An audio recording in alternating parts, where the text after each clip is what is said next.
So I should really be getting on with a lot more important stuff, but I just couldn't bear to see it looking so bad. So I just thought I'd give it a little wash up, little clean up. And considering it's come out all right, considering she sat on a trailer for so long, and I've had my hand at it with cans of spray and all sorts, not bad at all.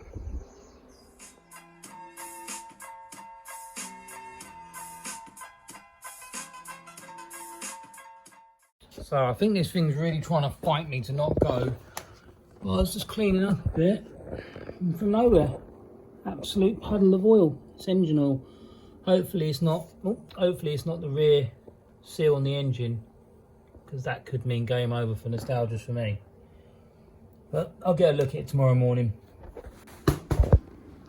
So it's Saturday morning, as stated. Got the car up in the air, believe it or not. She's quite high up, so I'm going to get under there now, see what this pesky leak's all about, and hopefully I can sort it without having to take the engine out, because I really don't want to take the engine out. That'd be a pain in the arse, because I'm not quite ready to put the other engine back in it, which is the one on the stand, and it just seems a pointless exercise to do that, but it is what it is. My new car mat that I've wrapped in black plastic bags so I don't absolutely filthy it. Surely I'm not the only one in the world that does that. Let me know. That's right, you caught me in my glasses, my work glasses. So yeah, basically, got the car up in the air, got under there, oil everywhere as you do. Don't really know where it's coming from, can't see it's coming from the rear main seal, doesn't look to be, so thankfully I haven't got to drop the gearbox down. I've cleaned it up as best I can. I'm going to tighten up the sump bolts, pray to God that that fixes it.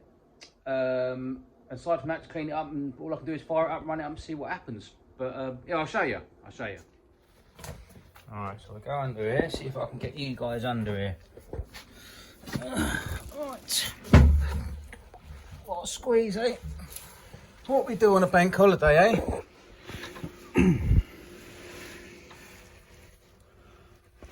So it's quite hard to get back here. Basically, this was saturated all around here, But strangely enough, through here where the back seal is, the rear seal, absolutely nothing. So all I can do is clean it up as best I can, go over all the sump bolts again. I want to check the sandwich plate under here because I hate it. I just think they're dog's turd and I absolutely hate them. But unfortunately, I have to have it for my oil takeoffs. But next time round when this engine comes out, I won't be going that route. There'll be a different route, definitely. Or route, depends who's watching.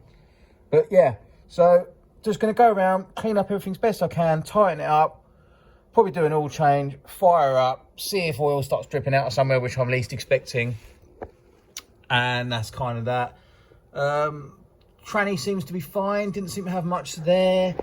Normally, if you have a rear main seal go, it would go all across the converter. It'd be plastered all the way along here, and it wasn't. So I'm kind of thankful for that in many ways. Not so thankful that I'm lying under here on bank holiday, but it is what it is. It's Saturday, so we won't include that in the bank holiday. Right, so you guys know me. I'm always the first to admit if I make a mistake or if something's incorrect. This is very incorrect. I can undo that with my fingers. I don't think that's the norm. So I guess I better address these. I am to blame. I take full responsibility. I'll tighten them up, bang some Loctite on it. Hopefully your job's a good one. Get back to polishing some wheels like everybody else does on a Saturday. It's like milking a cow over here. Look at this. That's from the epoxy battery tray. Bloody hell. That's what happens when you leave your car sitting around for too long. Ooh, looking good. We're empty. Give it a wipe up. She's ready to roll. So I started running some compression tests on the cylinders. As you can see here, that's one of the better ones on 145, which means she's pretty tired actually. I'd say she's done a few miles in her lifetime. So that's pot number 5. The weakest one is 1 at 110. Then I think we got 140, 140. I'm pretty sure they're all around about the 145s except for cylinder number 1. I'm going to do the 6th one now, just kind of see where we get. Either way, nothing's at 0, so this is a good sign. I can still take it, it will still do something. I don't quite know what yet, but it'll do something. So yeah, we'll see what 6 has to say for itself. Okay, so hooked it up to number 6, pulled out the fuel pump. As far as the fuse goes, not the actual fuel pump. I'll put you in over there.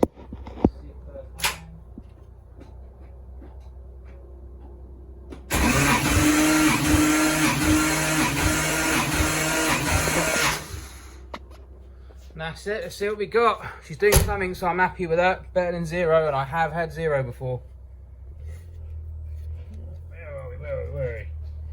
What are we looking at? What do you reckon, 140? It's good to go. Let's send it, that's what I say. What we'll do, we'll send all 5 of them. Number 1 will fill up with a little bit of extra boost. That ought to do it. So I decided to have a little clean up with the plugs that I'm going to use. Check the gap out on that one. Now I haven't touched it. Look at that. It's crazy. That's one of them.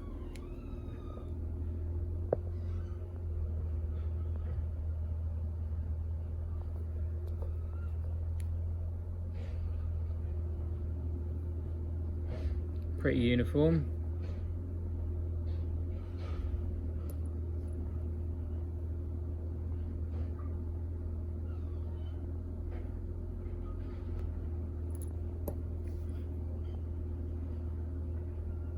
Yeah, that first one's ridiculous. It's like someone's hammered it in. That. So yeah, get a little feeler gauge on these, make sure they're all correct, and wang them back in. So I've got all the plugs in now, put the coils back on, so that's all good to go. They're all gapped, everything's nice. I'm just neatening up everything now, all the wiring, just trimming it all up, making sure it's all covered and sheathed, because you know there's a lot of heat under here, and I'm kind of done with all the modifications I think I need to make at the moment. So basically this is the boost solenoid, sorry. So this goes all the way around. We'll go under there and under the dash where the ECU is based, and then we've got 2 N95 valves, which is what I control the boost from. We run 2, one's a backup. Originally it was for phase anti-phase, which is a rally style boost configuration from what I'm aware of, but we just thought it was a bit too complicated at the time. Just keep it simple. So I'm going to lube this up using this gear, which I really like. A lot of people might not like this, but it's cost effective and it's neat and tidy. So I'll get this done and get back to you in a minute. So it's bright and early on this bank holiday morning. I'm a little bit out of breath. So I'm running around the car, trying to get it back on the floor again. It's a pain. Basically, done all the wheel nuts up again. My usual, the wheel nuts were falling off, totally hand tight, not ideal at all. So checked on the world site, 90 foot-pounds to 95. So I wanged them up to 95 on the torque wrench. Gonna do the fronts next. Got to get the bonnet back, boot back on again. All the locks fitted back on. Got to do something with the bumper because it's an absolute mess. So I've got to get that on the front. Check the oil, oil's good. She starts up, everything's looking okay. I'll keep you posted if I find anything else. Well, I set out at 7:30 today and it's now around about 4 o'clock, so I've been flat out all day on it, but I seem to have got most of it done. She seems to be running all right now.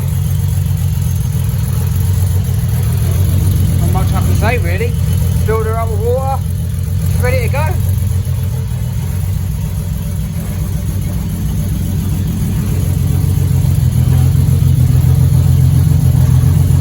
And they say you can't polish a turd. I'm not having that. I'm calling out people that say you can't polish a turd. I've proven it.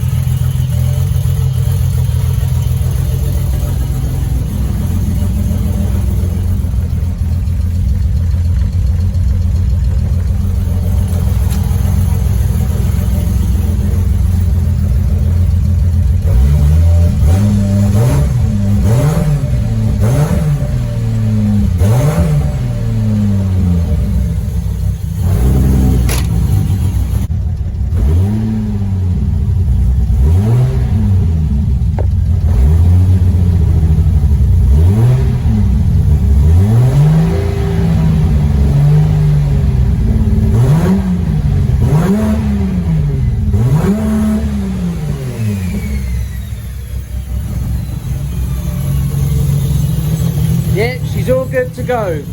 Cinderella will go to the ball. Looking forward to the nostalgias. See you all there, boys. So, loading up day today, getting ready. Actually looks quite nice with the black bumper.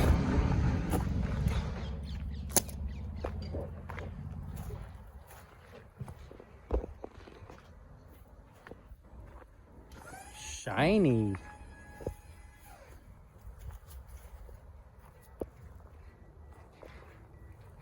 That's us all ready to set sail.